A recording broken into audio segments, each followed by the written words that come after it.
The universe is pregnant with wombs of inspiration, waiting to give birth to itself in order to reflect its deepest intentions.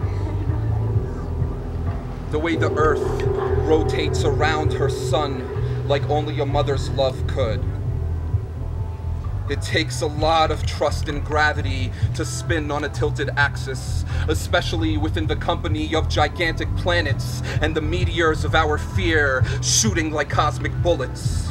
But when the masses crash, it reacts to create a path where destruction melts into creation.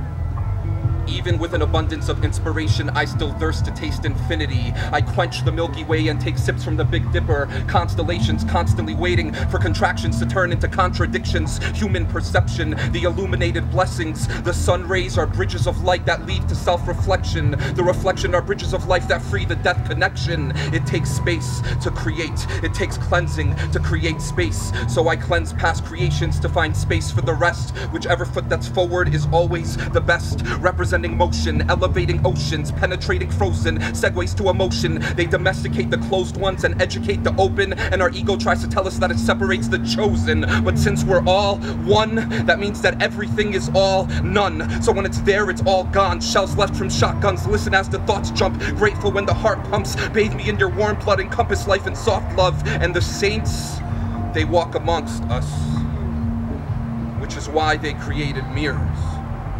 So we can always see the God we seek is already upon us. Within us, not without us. It is the ego that doubts us, but our souls value the journey and isn't attached to the outcome. Nothing is truly done the same way nothing has begun, and mirages don't ever live. Like souls can never die, we are still bounded by time, and we feel we're about to shine. If only we could find a way to get around the mind. But I'm loud to rhyme in order to invade your comfort zone. Shake your spirit, stir your soul. Individual peace, we are whole. Inner war creates a hole, but those can turn to waterfalls. So if you've got to fall, then flow with the water. And if you're faced with hate, then you just love harder. And if you've got to be hard, let your heart become softer, because all of us are gonna die as a martyr, but no sacrifice, because we all have a cause, just legacies that echo within our destinies. Free will feels real as we heal, so we feel control to suppress the fact that we got none, and then we lose it to remind us of what we are. But opposites teach lessons that harmony never could. Sometimes opposites teach lessons that harmony never could. So we balance light and darkness instead of trying to fight the heartless, trying to make right of what their thoughts is instead of igniting where the spark is, so the fire can warm all of us and melt us back to stardust, so we could see what we actually are instead of becoming a fantasy star which has time as an enemy and goes gradually dark.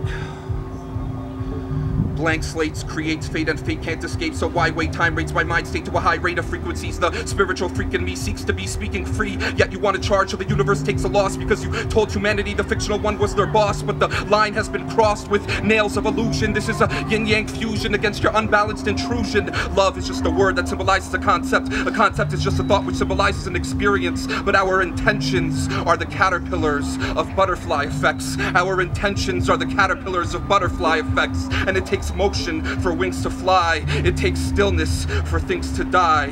Which one you choose depends on which one you want alive.